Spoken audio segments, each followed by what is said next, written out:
परम आराध्य परम पावन प्रातः स्मरणीय आचार्य श्री महाश्रमण जी के चरणों में शत शत नमन करते हुए हम आज प्रातः की क्लास प्रारंभ कर रहे हैं।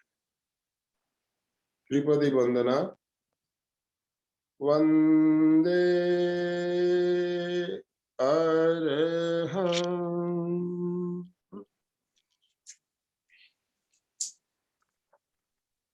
वंदे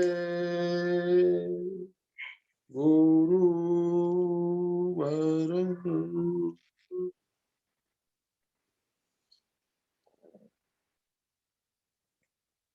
वंदे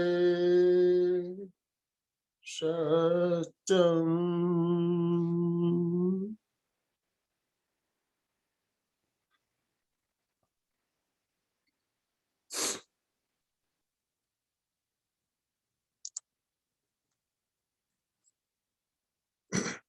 सभी साधक साधिकाओं को जय Jinendra,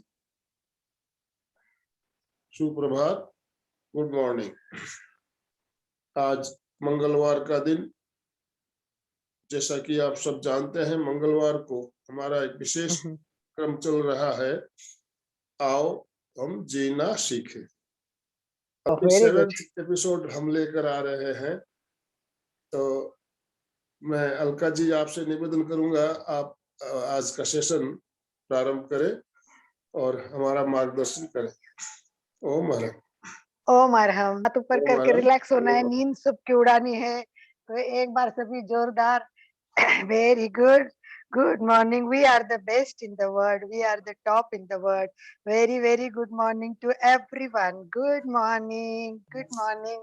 very good, very good. Yes, सबको ही खुश होना है, मस्त होना है और अच्छी तरह से हमें आगे बढ़ना है। चलिए, टाइम नहीं वेस्ट करना, इसलिए मैं बता देती हूँ। ध्यान रखो, मैंने एक श्लोक बताया था और अभी तो केवल अर्थ बताती। मैंने कहा कि प्राणायाम अगर योग्य पद्धति से, योग्य विधि से करने से धीरे धीरे सारे रोग नष्ट होते हैं, परंतु अगर अयोग्य विधि से किया तो सारे रोग उत्पन्न होते हैं।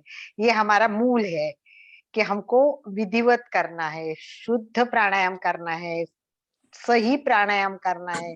अगर हमने सही प्राणायाम किया तो आपको पता है बहुत सारे लाभ है। हर प्राणायाम का अलग लाभ मिलेगा। सूर्य भेदी का अलग मिलेगा, भस्त्रिका का अलग मिलेगा। हर प्राणायाम के फायदे, परंतु गलती किया तो फायदे कैसे मिलेंगे? और उसका नुकसान भी कर सकता है, सारे रोग भी हो सकते हैं। ये भी मैंने कहा आपको। उसके बाद मैंने आपको ये भी बताया कि प्राणायाम इतिहास क्या है, प्राणायाम का इतिहास क्या है, प्राणायाम कब शुरू हुआ, किसने कहा। और उसके बाद मैंने बताया आपको पतंजलि के बारे में।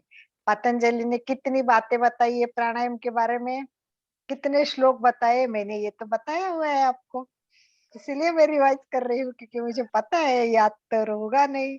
अंदाजे मैंने बोला था, बहुत कम शब्दों में पतंजलि ने बताया। तो कितने श्लोक में बताया है? 5 श्लोक, केवल 5 श्लोक। आसन के लिए 3 श्लोक बताए हैं और प्राणायाम के लिए 5, क्योंकि हमें मूल जो ग्रंथ है उससे जुड़े रहना है, उसको जानना है, ये बहुत जरूरी है।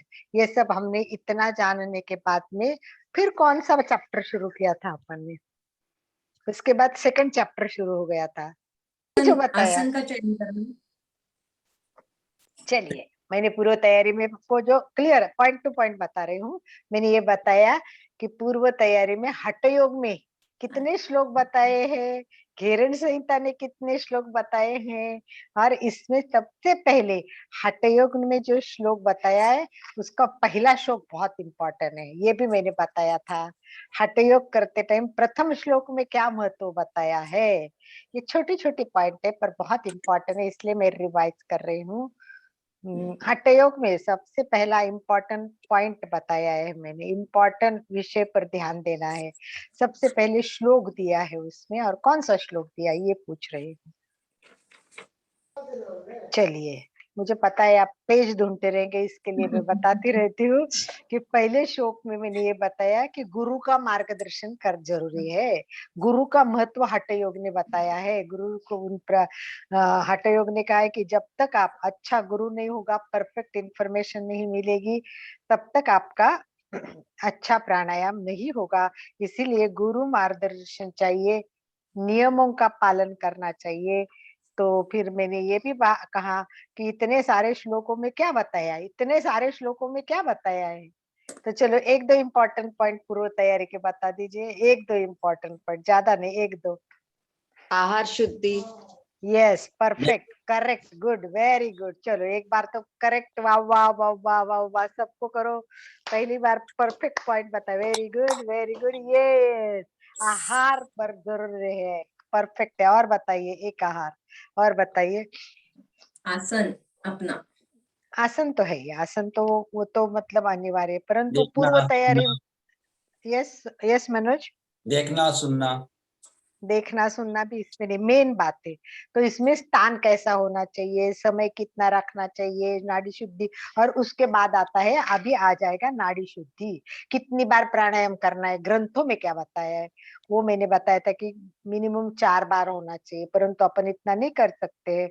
और आप सबसे इम्पोर्टेंट बात और एक बताई थी, अच्छा प्राणायाम कौन सा, उसको क्या कहते हैं। बहुत बढ़िया हो गया प्राणायाम। तो सही प्राणायाम कौन सा, उसके श्वास। 3 प्रकार मैंने बताए, 3 प्रकार मैंने बताए उसके। दीर्घ श्वास। नहीं, प्राणायाम अच्छा हुआ कि नहीं ये जानने के लिए 3 पॉइंट बताए मैंने। श्वास पूरक, रहेगा। रेचक और कुंभक। नहीं, ये तो अभी आया ही नहीं, ये तो प्राणायाम का हम टच भी नहीं करे, हम तो पूर्व तैयारी में ही चल रहे और बेसिक जान रहे हैं। श्वास लेना आंख बंद। नहीं तड़ागासन। नहीं, ये तो सेकंड आगे का पार्ट है। चलिए, 3 मैंने बताए। एक प्राण होता है वो कनिष्ठ प्राणायाम होता है, ये बताया था। दूसरा होता है वो मध्यम प्राणायाम होता है, और तीसरा होता है उत्तम प्राणायाम होता है। और मैंने इसके लिए एक्सक्यूज मी, प्रमाण भी बताया था, प्रमाण से करना चाहिए।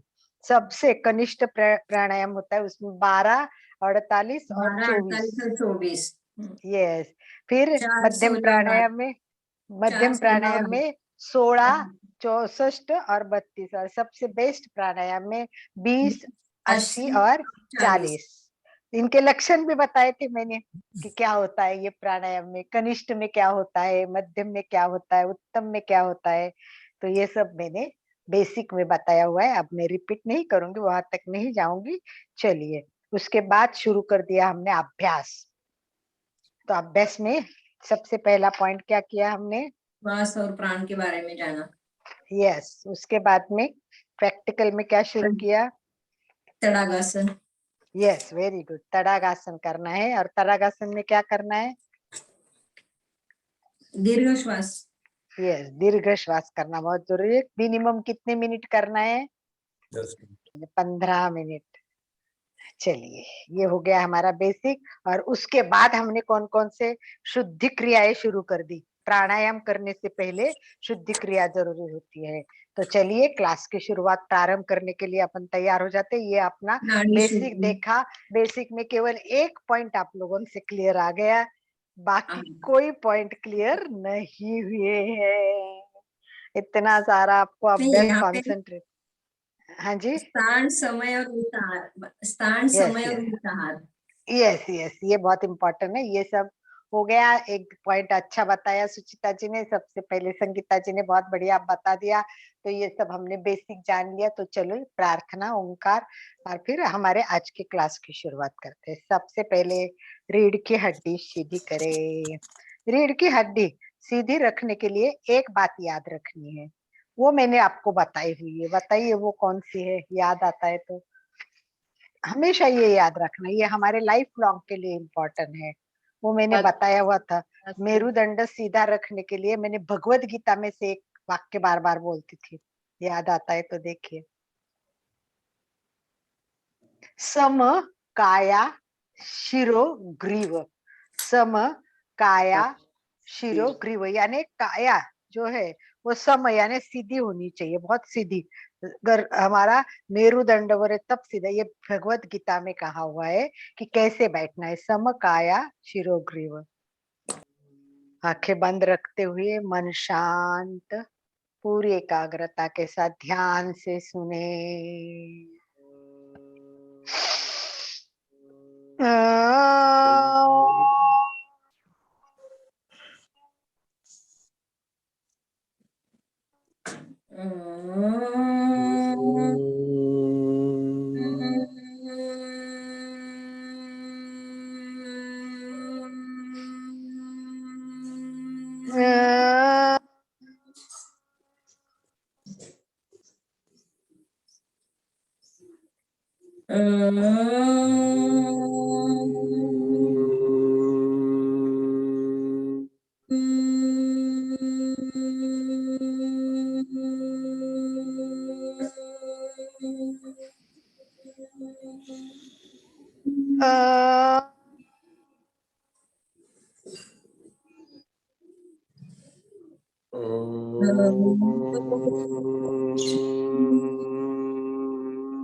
प्रसन्नता आनंद के साथ दोनों हाथ नमस्कार स्थिति में हृदय के पास स्थापित करें। एक एक लाइन पीछे बोलेंगे। ओंकार बिंदु संयुक्तम, ओंकार बिंदु संयुक्तम, नित्यं ध्यायन्ति योगिनः, नित्यं ध्यायन्ति योगिनः, कामदं मोक्षदं चैव,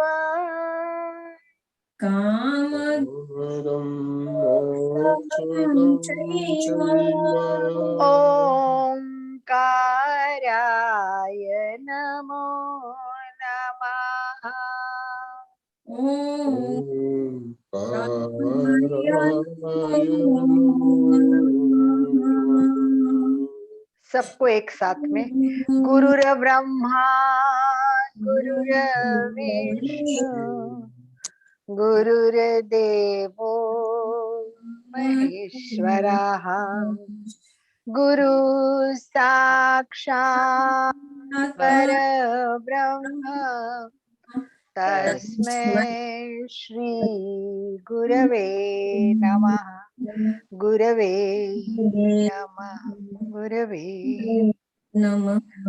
अंतस्थ विराजित प्रातः स्मरणीय विश्व वंदनीय आचार्य महाश्रमण जी के चरणों में वंदना करते हुए हर एक अपने गुरु को याद करे। छोटी छोटी बातें आज जिन्होंने हमें प्रेक्षा ध्यान सिखाया, ऐसे आचार्य महाप्रज्ञ जी के चरणों में भी कोटि कोटि वंदना।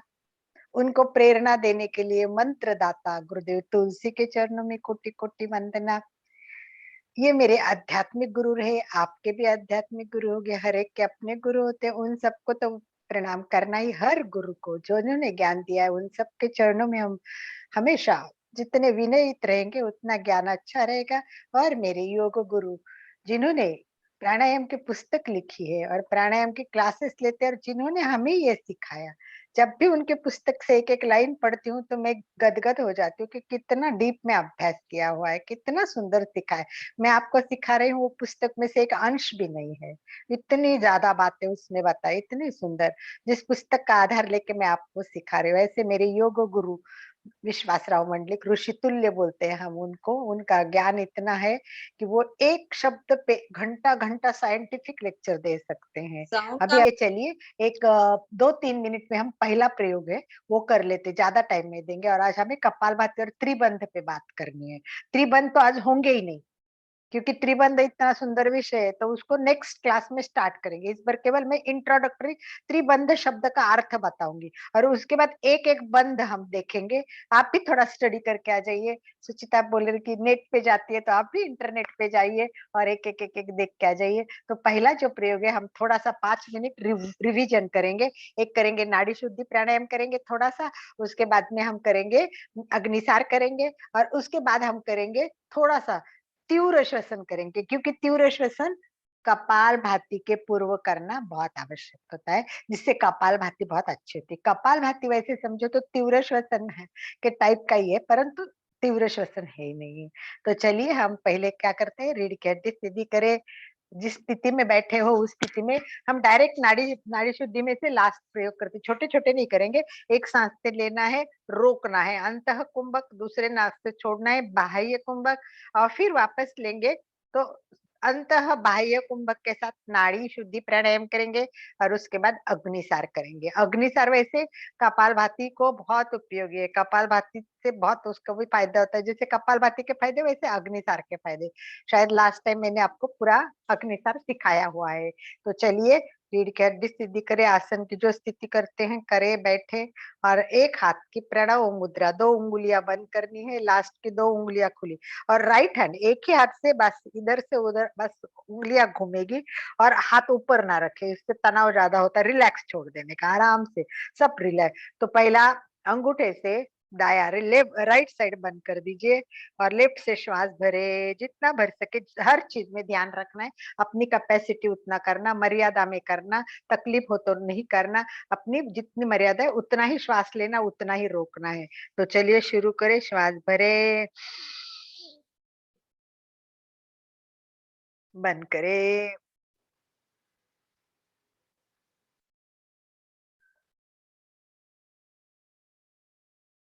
महसूस कीजिए। इस बार बंद करने के बाद अंतः कुंभक में क्या होता है ये मुझे बताना है आप लोगों को। तो धीरे से फिर श्वास छोड़ते जाइए, रेचक कीजिए और उसके बाद कुंभक, बाह्य कुंभक,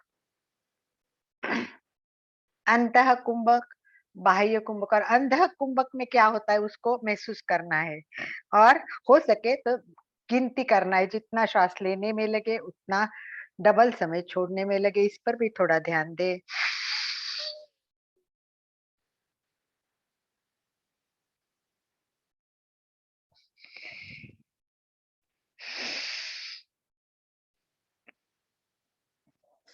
करते जाइए थोड़ा सा, दो ज्यादा नहीं करेंगे हम क्योंकि इतना टाइम है ही नहीं हमारे पास, बहुत कम समय में हमको करना है। तो बहुत अच्छा है कि प्राणायाम करते टाइम आसन अच्छा होना चाहिए, दीर्घ श्वसन अच्छा होना चाहिए और उसके बाद हमें त्रिबंध करने हैं।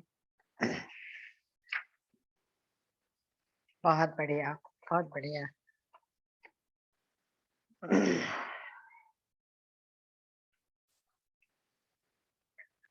एक आवर्तन करके पूरा कर दीजिए।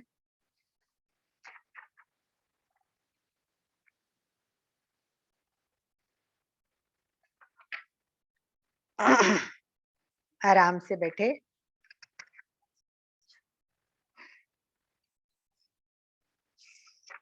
बस इसमें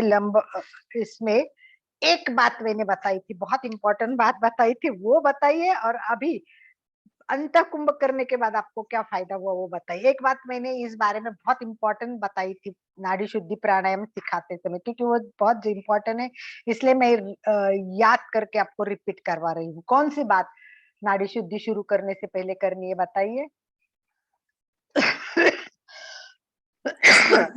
समश्वास प्रेक्षा।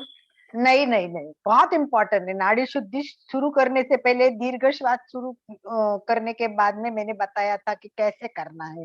जब आप तड़ागासन में बैठेंगे तो कैसा करना है ये मैंने बताया था। तो कुछ तो इम्पोर्टेंट है, इसलिए थोड़ा सा ये जानना और दिमाग में रखना बहुत जरूरी था, इसलिए मैं आपको रिपीट कर रही हूँ ताकि फिर कुछ क्लियर बातें हो जाती है। बताइए। श्वास और प्राण दोनों को देखना। नहीं नहीं नहीं नहीं नहीं, चलिए बहुत इंपॉर्टेंट है कि कैसा करना है, दीर्घ श्वास प्रयोग कैसा करना है ये बताने के लिए वो इम्पोर्टेंट बात है। ऐसे बता के 8 दिन उसकी प्रैक्टिस करने के लिए भी मैंने बोला था। अग्निसार। नहीं, मैं अनाड़ी शुद्धि का ही बोल रहे हैं, अग्नि सार पे नहीं जा रही हूँ। मुझे बहुत वो होता है कि आप कुछ मतलब आप सबसे अपेक्षा नहीं, पर कुछ लोग जो टू दी पॉइंट करते हैं ना, तो उनको थोड़ा दिमाग में रखना चाहिए। तो चलिए, आपको फेल करते हुए मुझे बहुत बुरा लगता है कि आप नहीं बता रहे हैं, तो मैं आपको बहुत मन से खुश नहीं हूँ आपको, पर बता रही थी। मैंने ये कहा था आपको कि आपको सबसे पहले रेचक का अभ्यास करना है, और रेचक कितना होता है उसका स्टडी होने के बाद उस हिसाब से, उस प्रमाण से आपको पूरक करना है। अगर आप रेचक सही तरह से पहले नहीं सीखेंगे तो हमारा मतलब विधिवत, अभी ये कोई नहीं सिखाएगा आपको, ये कोई संस्था नहीं बताती है मुझे, मतलब बहुत लोग बताते हैं, नॉलेज है सबका बहुत है, बहुत सारे अच्छा संस्थाएं बताती, परंतु रेगुलर में हम जो, आप मैं बोली ना, आजकल क्या हुआ है कि योगा क्या कोई भी उठता है और क्लास शुरू कर देता है। जो प्रॉपर योगा सिखाने वाली संस्था है वो तो बहुत अच्छी है, वो प्रॉपरली सिखा रहे हैं। हम तो देख रहे कि रामदेव बाबा ने कितना योगा कहाँ से कहाँ पहुंचा दिया, कितने लोग, लाखों लोग क्लास में जुड़ते थे। रविशंकर जी का आप सुनोगे तो कितना मतलब लोग जुड़े हुए हैं, और ओशो का नाम तो हमने कितने सालों से सुना है कि वो सारे लोग सब अपनी विधि है और सब करेक्ट करते, कोई गलत नहीं करता है।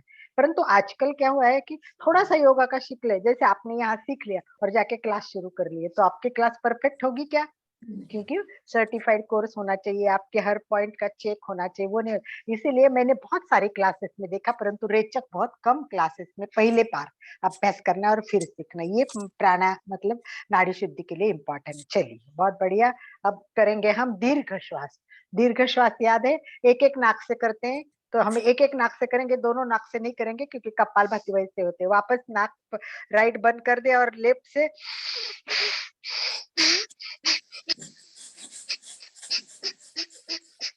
गंदगी निकालने के लिए, सारे टॉक्सिन बाहर निकालने के लिए जितना कर सके धीरे धीरे स्पीड बढ़ाना। एक दो करते करते, ठीक है, ज्यादा नहीं करेंगे, एक दो बार, एक दो बार, एक दो बार, एक दो बार, एक, बस बस ठीक है। चलिए,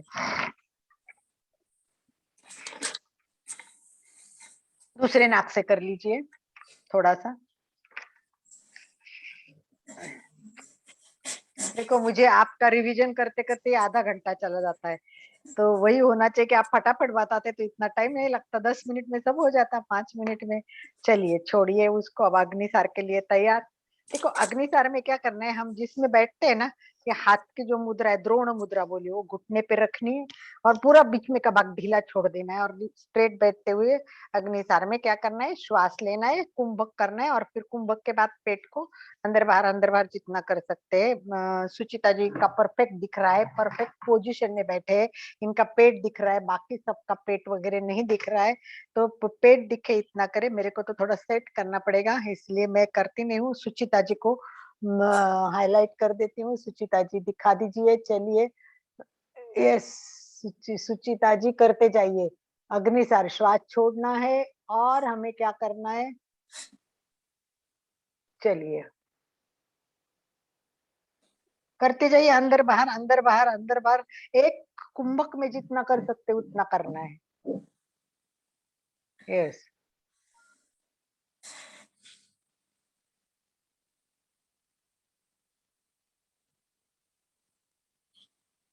बस ज्यादा तो नहीं करवाऊंगी मैं आपको। यस, पेट को अंदर बाहर दिखा दीजिए, छपाछप होना चाहिए सुचिता जी। यस यस यस, और वो कुंभक में जितना हो उतना, ठीक है। चलिए, बस अब आगे चलते हैं। आज के विषय पे चलते हैं, कपाल भाती। चलिए, अब फटाफट आप बोलिए, कपाल भाती के बारे में क्या कर सकते हैं आप। आनंद भाई जी, आपको, आनंद भाई जी, हाँ, अभी को होस्ट कर दिया है, ठीक है। ठीक है, आप बताइए कपालभाति के बारे में क्या जानते हैं, फटाफट बताना है, टाइम वेस्ट नहीं, बहुत टाइम जा रहा है हमारा। कपालभाति में श्वास लेते जोर छोड़ते, लेते छोड़ते। हाँ, पर उसको क्या कैसे बोलेंगे, श्वास लेना और छोड़ना तो सारे में करते, रोज भी करते हैं। रेचक कुंभक के साथ। रेचक कुंभक के साथ, पर इसका इम्पोर्टेंट क्या है, कपालभाति किसको बोलेंगे आप? कपालभाति का पहले अर्थ क्या है? भाते के जैसा, अपने भाते के जैसा, परंतु कपालभाति शब्द का अर्थ क्या होगा? देखिए, हम बहुत सालों से कपालभाति कर रहे हैं कि नहीं, बहुत सही दिन, तो परफेक्ट सांस जानना तो थोड़ा। सांस लेना और सांस छोड़ना। ये तो सभी प्राणायाम में यही है। फिर कपालभाति की विशेषता क्या है? कपालभाति में स्पेशल क्या है? पेट को अंदर बाहर करना, मस्तक पर ग्लो आना। चलिए अभी टाइम वेस्ट नहीं करते हुए मैं आपको सीधा सीधा बता देती हूँ। देखो, हाँ, झटके से छोड़ना। मैं कपालभाति का अर्थ पूछ रही थी, कपालभाति का अर्थ पूछ रही थी। ये तो क्रिया हो गई, मैं बोली कपालभाति का अर्थ क्या है। सबसे स्टेप बाय स्टेप जाएंगे। पहले अर्थ, हाँ? कौन बोला ना? आवाज नहीं सुनाई दी, प्लीज। रानी बोली क्या? रानी जायसवाल? नहीं मैं तो अच्छा ठीक है। रामविलास भी जुड़े आज, बहुत अच्छा। सबका स्वागत, सबका। जिनके वीडियो ऑफ है उनको एक बार नम्र निवेदन। मनीषा जी वगैरह, कंचन जी बोलिए। कंचन भंसाली वीडियो ऑन कर दीजिए। मेन आपके वीडियो बंद है। चंदू जी दुग्गड़ जुड़िए, प्रतिभा, बहुत सारे लोग जुड़े, थैंक यू, धन्यवाद। पर अर्थ बताने के लिए चलिए मैं सीधा आती हूँ। देखिए, कपाल और भाती दो शब्द है। एक है कपाल और दूसरा है भाती। कपाल का अर्थ ये कपाल नहीं है। देखिए, ये कपाल तो ये होता है, परंतु इसके स्थित या कपाल के अंदर जितनी भी अंग है, इन सबको मिलके कपाल भाती कहा है। तो कपाल भाती में क्या आता है? ये मस्तिष्क का भाग आएगा, नाक भी आएगा, गला, कान, ये सब अंदर आएगा। और इसका तात्पर्य है कि इन सबको शुद्ध करना है। कपाल भाती में इनकी क्लींजिंग होती है। और जैसे सफाई होगी तो घर चमकता है कि नहीं? कपड़े धोएंगे तो चमकते कि नहीं? वैसे ये सब क्लीनिंग करने से हमारी सब ये चीजें, माथा चमक जाएगा। भांति यानी चमकना। तो कपाल के में सारी चीजें आती है, तो सभी अंगों की हमारी शुद्धि हो जाएगी ये प्रभावशाली ढंग करने से। और इसमें जो प्रक्रिया करते हैं वो क्या होगी? श्वसन मार्ग से होगी, फेफड़ों में होगी। तो जोर जोर से करेंगे तो सारा पेट तक जाएगा, पाचन क्रिया तक आएगा, तो सारी शुद्धि क्रिया होती जाएगी। आनंद भाई जी आप दिखा रहे हैं या स्लाइड्स में दिखाऊं? मुझे लगता है आनंद भाई जी नहीं है। चलिए मैं आपको एक स्लाइड दिखाती हूँ तो आपको बताएंगे कि देखिए कि कपालभाति के लाभ हम जानेंगे कि क्या क्या लाभ होते हैं। देखिए, कपालभाति बहुत इंपॉर्टेंट है। ये कपालभाति सुबह पहले पहले तो सावधानी जानेंगे कि किस कैसे करनी है। सबसे पहले कपालभाति सावधानी मतलब अपना पेट साफ हो, तभी कपालभाति करनी है। दूसरे बात, खाने के बाद कम से कम 4 घंटे, 5 घंटे करे तो ज्यादा, खाने के बाद 4-5 घंटे तो करनी ही नहीं चाहिए। क्योंकि वो क्या है, पेट को धक्के देता है और पाचन भी वही चलता है, तो दोनों का क्रॉस गड़बड़ हो जाएगा तो आपकी प्रॉब्लम शुरू हो जाएगी। इसीलिए हमें कपालभाति करने से पहले 4 घंटे खाना खाया होगा। कपालभाति करने के बाद भी 30 मिनट कुछ ना खाइए, थोड़ा सा पानी तो ले सकते हैं, ठीक है। शुरुआती में कपालभाति किसी भी योगा के या विशेषज्ञ के जानकारी में ही करनी है। अब किसको नहीं करनी है? गर्भवती महिला को नहीं करनी है, जिनकी मासिक एमसी चालू उनको नहीं करनी है, जिनको गैस्ट्रिक प्रॉब्लम है, अल्सर है, हॉर्निया है, इन सब लोगों को भी ये नहीं करनी है। हाइपरटेंशन और जो उच्च रक्तचाप होता है उनको करना है, तो डॉक्टर की सलाह लेनी है, विशेषज्ञ से बात करनी है और फिर करना है। ऐसे तो कपालभाति क्रिया के कोई दुष्परिणाम, साइड इफेक्ट नहीं है। फिर भी करते करते कभी चक्कर आ जाती है, कभी कभी जी मचलने लगता है, तो हमको क्या करना है? इस समय में बिल्कुल ही करना नहीं है, ताबड़तोड़ हमें रुकना है, रोकना है अपने आप को। तो इस प्रकार हमें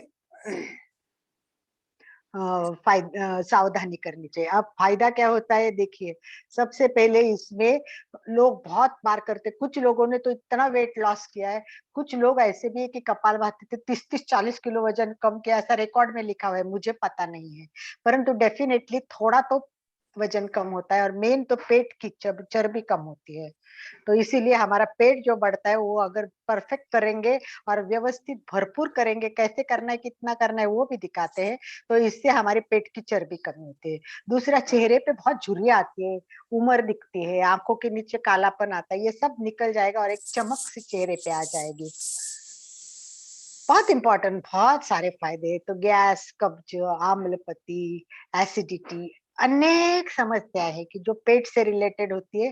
तो ये कपालभाति अगर परफेक्ट, स्ट्रोक हो जाएगा, स्ट्रोक भी बहुत इंपॉर्टेंट, परफेक्ट होना चाहिए, वो करने से गैस कब्ज, अम्लपति सब दूर हो जाएगी, शरीर के मन के नकारात्मक भाव निकल जाएंगे। और इतना जोर सा झटका होता है पेट को, इतने पीछे हम मेरुदंड को जोर से लगाते, तो उससे क्या होगा कि हमारा टॉक्सिन सब निकल जाएंगे, इससे स्मरण शक्ति बढ़ती है। सबसे इम्पोर्टेंट है कि हमारा कफ जो होता है, ये कफ विकार के लिए सबसे बड़ी अच्छी है, क्योंकि ये श्वास नलिका स्वच्छ करती है, साफ करती है, शुद्धि करती है, इसके कारण कफ के लिए बहुत अच्छा है। दूसरा सबसे इम्पोर्टेंट है कि हमारे रक्त की धमनियां है, सारा रक्त प्रवाह इसी में से जाता है, तो ये इसकी कार्यक्षमता भी इससे बढ़ती है। कोलेस्ट्रॉल कम करने के लिए भी इसका मदद होती है। कपाल करते वक्त पसीना अधिक आता है, जिससे हमारा पूरा शरीर स्वच्छ होता है। मैं तो ये आपको बहुत कम बता रही हूँ। कपाल भाती के इतने अधिक फायदे हैं, इतने अधिक फायदे हैं कि कई लोग ऐसे करते हैं कि कपाल भाती करने से आपके बहुत सारे बीमारियां, तो कपाल भाती के फायदे बताते हुए ये बताया हुआ है कि कपाल भाती से कितने फायदे होते हैं, ऐसे किसी ने बताया, ये तो मैंने देखो, कपाल भाती से किडनी के लिए अच्छा है, अनिद्रा, गाठिया, प्रोस्टेट, एसिडिटी, पाचन शक्ति, चेहरे पे चमक आना, बालों को भी झड़ना इसमें कम होता है, ऐसा लिखा है। थायराइड के लिए तो अच्छे भी है, चर्म रोग, हमारे स्किन पर प्रॉब्लम होती है उसके लिए भी बहुत अच्छा है, डायबिटीज के लिए भी बहुत उपयोग है, डिप्रेशन आता है उनके लिए अच्छा है, कैंसर कम होता है, एलर्जी कम होती है, कब्ज, पेट और गैस। तो कपाल भाती के ऐसे कहते हैं कि 90% फायदे कपाल भाती में होते हैं। देखिए कपाल भाती से कहाँ है कि कपाल भाती से वजन कम होता है, वजन घटाने के लिए भी कई लोग कपाल भाती करते हैं। कपाल भाती बहुत सारे चीजों के लिए इम्पोर्टेंट होती है, इसीलिए मुझे ऐसा लगता है कि हमारी कपाल भाती है वो सही होना बहुत जरूरी है। समझ में आया आप लोगों के? चलिए, ये Yes. सब बातें आपके क्लियर हो गई है? Yes. कितना सारा फायदा है, इतनी इम्पोर्टेंट, परंतु वो परफेक्ट होने चाहिए। आप लोग कपालभाति कर ली, पर 1 मिनट में कितनी होनी चाहिए? स्ट्रोक को ध्यान से देखना, स्ट्रोक कैसे करते हैं उसको देखना, ये सब बहुत इम्पोर्टेंट है। तो लोहार की धोकनी, जैसे सुचिता जी ने बताया, तो मेन तो यही है कि वैसे देखा जाए तो पतंजलि ने इसका कोई उल्लेख नहीं किया हुआ, इसका पूरा वर्णन है वो हठयोग और घेरण संहिता में है। हठयोग में बताइए, वो जो हम कपालभाति करते हैं ना, उसी को ही बताया हुआ है। तो परंतु हठ प्रदिका में एकमात्र प्रयोग बताया, परंतु घेरण संहिता ने इसके 2 प्रयोग बताए हैं। वो पानी के साथ भी कराते हैं, जल के साथ भी कराते हैं, और दूसरा भी होता है, परंतु हमको उसमें इतने डिटेल में नहीं जाना है। हम जो रेगुलर कपालभाति करते हैं हठ योग में वही करनी है। तो ये लोहार के धोकनी के समान होता है। और ये जो मेन हो जो होता है इसमें घेरण संहिता ने इसको भाल भाती भी कहा है, भाल भाती। कपाल भाती को घेरण संहिता ने कहा है भाल भाती। तो इस प्रकार हमें उसमें डीप में नहीं जाना है, ये खाली जस्ट आपके नॉलेज के लिए कर दिया। तो हठ प्रदिका में जो कपाल भाती बताइए, पर उसका सबसे ग्रंथ में जो फायदा दिया है ना, वो अति मतलब शयोक्ति लगती है, वैसा तो कुछ होता नहीं होगा, परंतु उस दिशा में काम तो जरूर होता होगा। इन्होंने क्या कहा, न जायते वृद्ध का मतलब वृद्ध नहीं होते, ऐसे व्यक्ति वृद्ध नहीं होते, न जायते न प्रजायते, यानी इस अभ्यास के द्वारा वृद्धत्व नहीं आएगा, ज्वर नहीं आएगा, सारे कफदोष निकल जाएंगे। परंतु ऐसा अगर होता कि वृद्धत्व नहीं आता, तो सब पुराने लोगों को भी जो कपालभाति करते थे, परंतु इसका मतलब कहने का है कि आपका वृद्धत्व जल्दी नहीं आएगा, आप जवान लगेंगे दोनों। तो इसीलिए हमें लास्ट ये तक हम जवान ही रहेंगे। यस यस, एंड तक आपको फ्रेश लगेगा। तो इस प्रकार करने के लिए सबसे पहले क्या करना है, हमें आसन का चुनाव करना है अच्छी तरह से, और इसका मेन पूर्व तैयारी है वो क्या है, तीव्र श्वसन है। तो तीव्र श्वसन है, तो ये क्या अभी इसमें क्या करेंगे, पेट, पेट पर इम्पोर्टेंट है ये सब, राइट। इसका सबसे इम्पोर्टेंट पेट की पेशियां है। तो ये हमारी जो रेचक होती है वो ध्यान देना जरूरी है, हमारा रेचक कैसा होता है और पूरक कैसा होता है, पूरक और रेचक को ध्यान देना जरूरी है। तो इस विशेष प्राणायाम में अपनी सारी शुद्धि क्रिया होती है, बराबर। धोकनी का कैसे होता है, वैसे हमारा तीव्र गति से दबाव आएगा, और तीव्र गति से अर्थात रेचक तीव्र है, ध्यान रखिए, रेचक कैसा है, तीव्र है, और पूरक कैसा है, मंद है। तो तीव्र रेचक और मंद पूरक होने से पहला जो झटका है उसमें हमें पेट को इतना झटका देना है कि ये जो पेट है ना हमारा एकदम पीछे बोलते कि मेरुदंड को टच होना चाहिए। इतना तो होता नहीं है, परंतु कहने का मतलब है मैक्सिमम पेट अंदर जाए उतना करना, और पूरक के ऊपर ज्यादा ध्यान नहीं देना, वो अपने आप क्रिया होनी चाहिए। ठीक है, तो चलिए एक बार सभी बैठते हैं और कोशिश करते कि हम आसन में बैठिए, जिस आसन में बैठ सकते हैं उसमें बैठिए, जिस आसन में कंफर्टेबल हो उस आसन में बैठे, और फिर हाथ का ऐसी मुद्रा रखे तो भी चलेगा, कंफर्टेबल हो तो ध्यान ऐसे मुद्रा रख के भी कर सकते, जैसे भी हो आपको जैसे कंफर्टेबल हो। और खुला रुकना है तो देखे। और फिर क्या करना है, सबसे पहले इसमें दो इंपॉर्टेंट बात है कि हमें झटके से श्वास छोड़ेंगे, पूरक करेंगे राइट। तो पूरक करेंगे तो हमारी छाती फूलेगी ना, इसको ऐसे ही रखना है। और फिर रेचक, ये पेट है ना कितना अंदर जाता है, और ये भी देखना कितना दूर तक। पूरा रेचक का देखो प्रमाण, देखो अंदर इतना तो कम से कम जाना चाहिए कि भाई वो सामने से अंदर जाते हुए दिख रहा है। पहले स्ट्रोक को परफेक्ट करने की कोशिश कीजिए, फिर मैं आपको बताती हूँ कि इसमें केयर क्या लेनी है। चलिए आप ट्राई करते जाइए, आप सभी लोग, मुझे मैं देखने की कोशिश करती हूँ। यस, ये ला ज्यादा से ज्यादा हाथ नीचे करते जाइए, फिर श्वास कहाँ तक आता है। परफेक्ट कर रही है गरिमा जी सेठिया, बहुत परफेक्ट कर रही है, बहुत संगीता जी अच्छा ट्राई कर रही है। चलिए सब अच्छा ट्राई कर रहे हैं, तो ये हमें देखना है, सबसे इंपॉर्टेंट बात है। चलिए अब हमारे टेस्ट कैसी करनी है इसकी कि हम परफेक्ट कर रहे हैं कि नहीं कर रहे हैं। बराबर, इसमें छाती फूलती रहनी चाहिए, सबसे इम्पोर्टेंट ये बात है इसमें। ये अभी तक हमने इतना नहीं जाना था, तो आज इम्पोर्टेंट पॉइंट रखना है कि छाती। फिर तीव्र श्वसन का अभ्यास पहले करोगे ज्यादा तो करेंगे। अब बताइए कि हमारी कितनी मतलब स्ट्रोक होने चाहिए और कितने देर में कितने होने चाहिए। स्ट्रोक का बहुत इंपॉर्टेंट है इसमें। चलो एक छोटा सा प्रश्न पूछती, पहला एक प्रश्न ये पूछती कि कितना कालावधि, मतलब कितनी बार कितनी देर के लिए आप कपालभाति करोगे, मतलब एक बार करना है पर कितनी देर रखना है, कितनी देर कालावधि क्या होगा, 30 अपन समय मिनट। है? 30 नहीं, मिनट। एक बार में हमें कपालभाति करनी है, तो अच्छा, एक बार कितना होना चाहिए कालावधि, 5 मिनट करना है, 1 मिनट, एक ही बार 30 मिनट, 30 15। स्ट्रोक। अच्छा, प्रतिभा जी ने कहा है 30 स्ट्रोक, नहीं स्ट्रोक भी चलेंगे, तो चलिए मैं बताती हूँ इसका कालावधि क्या है। कुंभक है, इसमें क्या है हमारा क्या बोलते हैं, तीव्र रेचक होता है ना हमारा, तो इसमें थकान आने तक करना है, इसमें कालावधि नहीं है, ध्यान रखिए। तो अग्निसार में क्या कालावधि है बताइए, अग्निसार में क्या कालावधि है? 30 मिनट तक।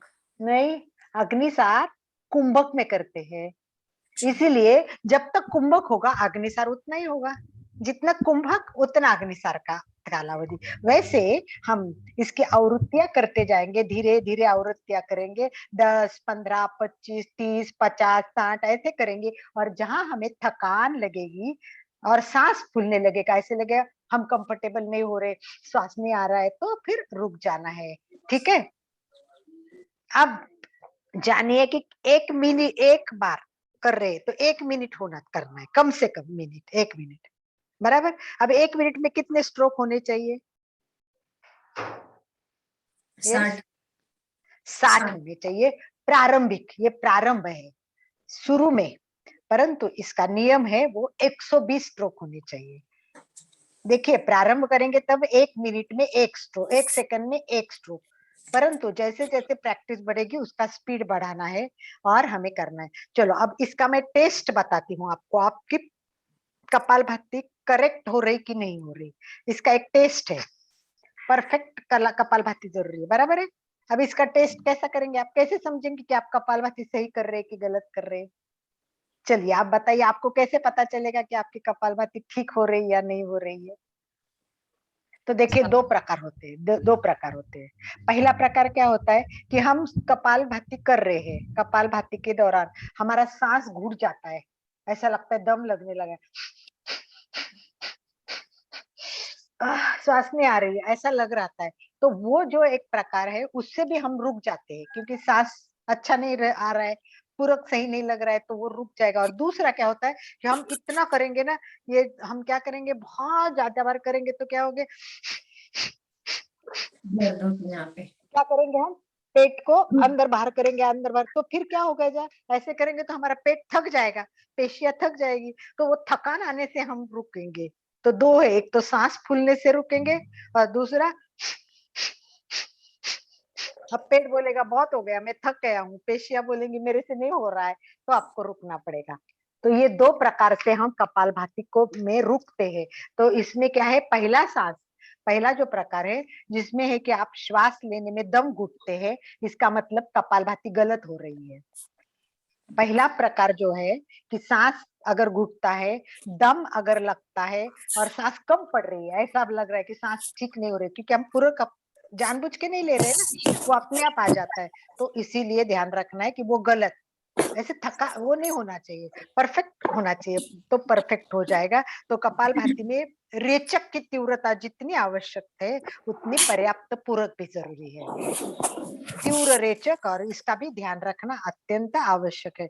कपालभाति करते समय क्या होगा, पीठ सीधी रहनी चाहिए, एकदम सीधी, झुकेगे तो बिल्कुल सीधी नहीं होगा। और ये पेट की जब मुख्य अपने चेहरे पे पेशियां तनाव नहीं चाहिए, कर रहे तो तनाव चेहरे पे आना नहीं चाहिए, पेट पे तनाव आना नहीं चाहिए, सारी नासिका में, नाक से करना है पूरा कर, नाक को भी तनाव नहीं देना है, सब रिलैक्स में करना है। तो ये प्रक्रिया सब रख, और ऐसा करोगे ना तो आपको चक्कर आएगी, कुछ भी आ जाएगा। इसीलिए पेट की मांसपेशियां, श्वास पटल, ये सबको एक्टिव करना है, परंतु व्यवस्थित करना है। ठीक है, अब इसके अंतर्गत परिणाम तो बहुत है, वो आज नहीं जानेंगे, प्रयोग करेंगे। चलिए, क्योंकि 2 मिनट एक बार चलिए करिए, 1 मिनट के लिए स्टार्ट कीजिए, सभी श्वास करें 1 मिनट के लिए, रेडी, और 1 मिनट के करके अपने गिनिए।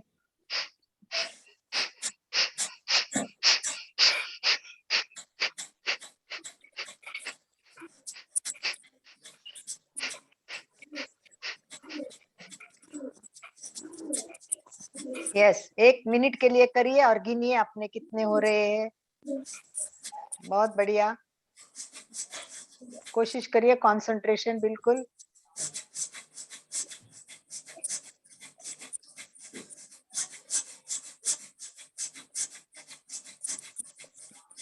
एक मिनट होते मैं स्टॉप कराऊंगी, अपने कितने होते गिनना है।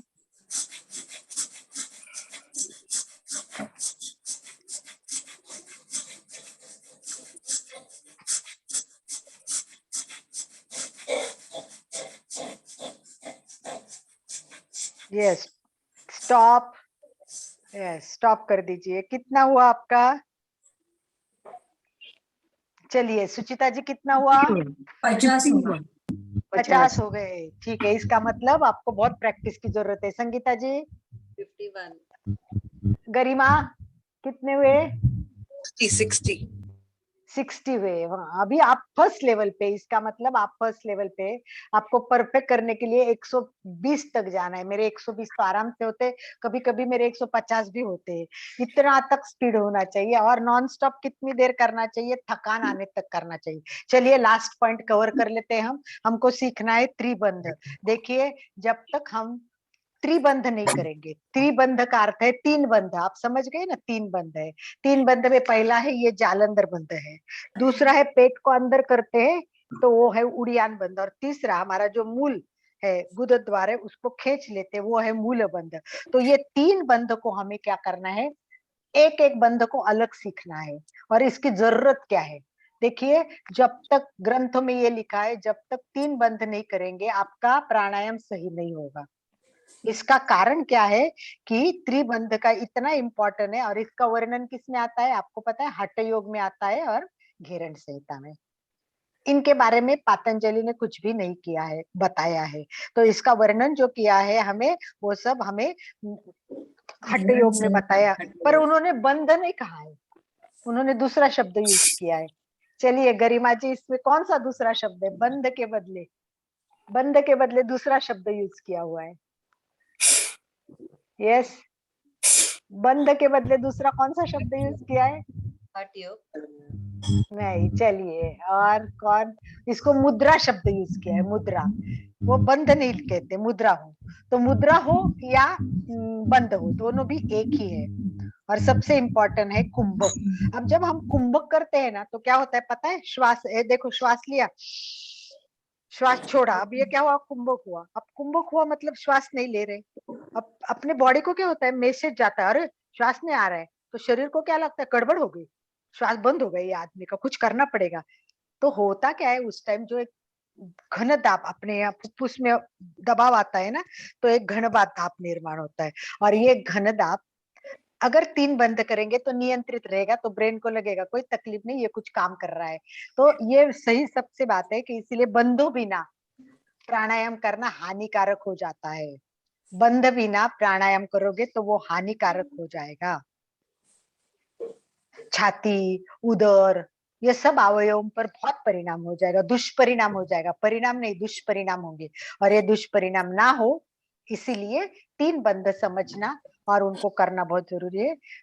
लोनावाड़ा में कुवलयानंद स्वामी थे, कुवलयानंद, लोनावाड़ा में बहुत अच्छी इंस्टीट्यूट है कुवलयानंद स्वामी, उन्होंने इनका अभ्यास किया। बहुत ज्यादा ग्रंथों में इसकी इंफॉर्मेशन नहीं है, परंतु कुवलयानंद ने कहा है, और इसका नाम उन्होंने क्या दिया है मालूम है, बहुत सुंदर नाम दिया, सेफ्टी वॉल।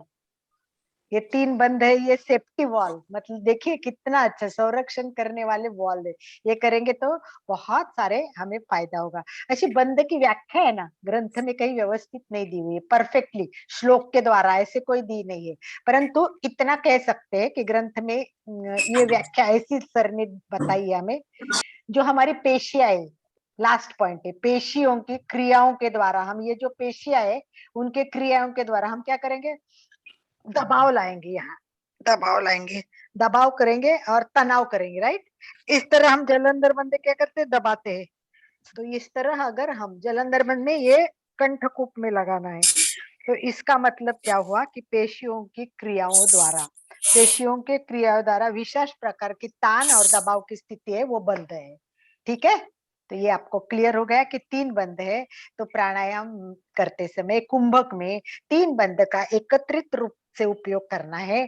तो नेक्स्ट क्लास में हम सबसे पहले जालंधर बंद देखेंगे, फिर उड़ियान बंद देखेंगे, और फिर मूल बंद देखेंगे। तीनों को करके देखेंगे, तीनों को एक साथ भी करेंगे। अगली क्लास में ये पूरा करना है, क्योंकि आप मैथ क्लियर नहीं होता है आपका, इसलिए मुझे टाइम वेस्ट करना पड़ता है। तो मैं अगले टाइम वेस्ट नहीं करूंगी, डायरेक्ट बंधों पे आऊंगी।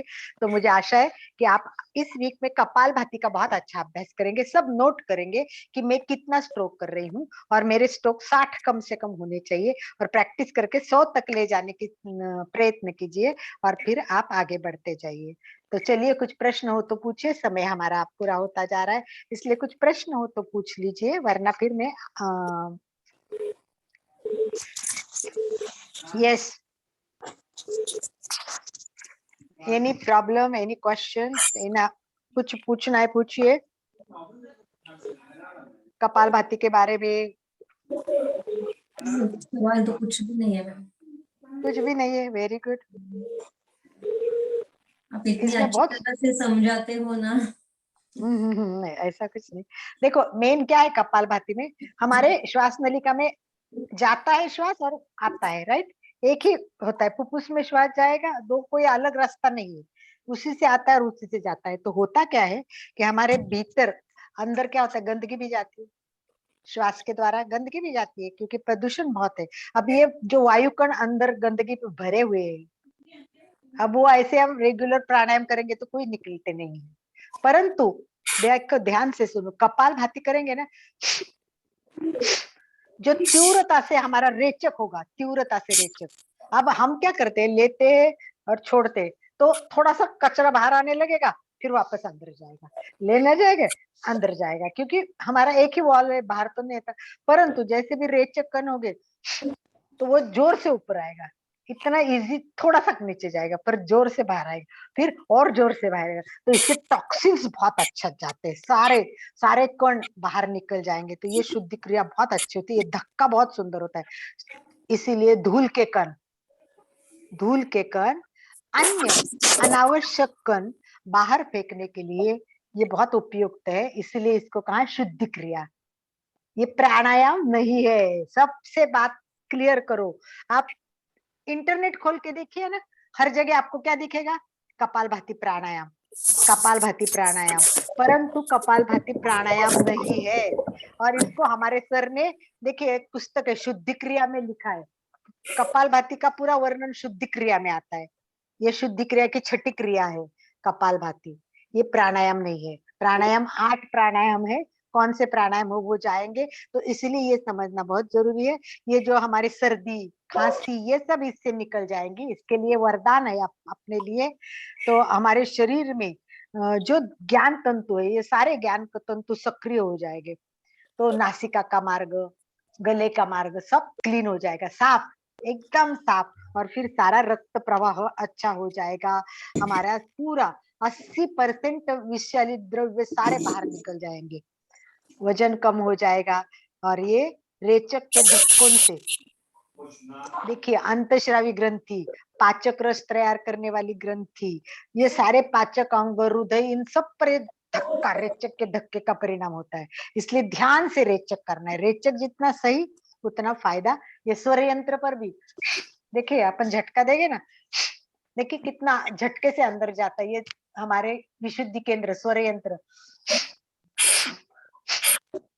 हाथ रखोगे तो झटके से अंदर, तो यहाँ पे बहुत परिणाम होता है।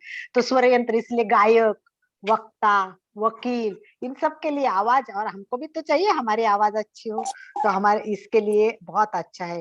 ये चेहरे पे जो सारी पेशियां है ना, इनको भी मसाज हो जाता है, मसाज, तो ये चमक बढ़ती है। तो इस प्रकार ये बहुत इंपॉर्टेंट है। चर्बी घटना, हजमा ठीक करना, भविष्य में आपको कभी कफ नहीं होगा अगर आप नियमित करते रहेंगे, अनेक रोग नहीं होंगे, रात को नींद बहुत अच्छी आ जाएगी, सारी नाड़ियों का शुद्धिकरण, मधुमेह के लिए, डायबिटीज के लिए बहुत उपयोगी है। तो इस प्रकार नेक्स्ट टाइम आप पूरे उसके फायदे फटाफट बताना, स्टार्ट में ही, मैं ज्यादा टाइम नहीं लूंगी, 1 मिनट में 10, 15, 12, 13, 14, 15 कितने बताते, 1, 2, 3, 4 गिनेंगे और कम से कम 10 से 15 मिनिमम बताएंगे। इसी के साथ आज के क्लास का समापन की ओर चलते। किसी को कुछ बोलना है, किसी को कुछ पूछना है तो पूछिए, वरना स्टॉप कर देते हैं हम। यस पे तो इफेक्ट नहीं होता जितना पेट पे होता है ना कपालभाति करने से। संगीता जी क्लियर आवाज नहीं आ रही, इसलिए समझ में नहीं आया आपने क्या पूछा। कपालभाति करे जब विशुद्धि केंद्र पे इतना इफेक्ट नहीं होता जितना पेट पे असर हो रहा है, तो बता रही थी ना, पेट पे ज्यादा, क्योंकि पेट में डायरेक्ट अंदर जाता है ना, पाचन सारे इधर ही होते हैं ना, पाचक के हमारे यकृत वगैरह, तो ये झटका पेट में ज्यादा लगता है। यहाँ तो होता है परंतु मेन पेट में होता है हमारा।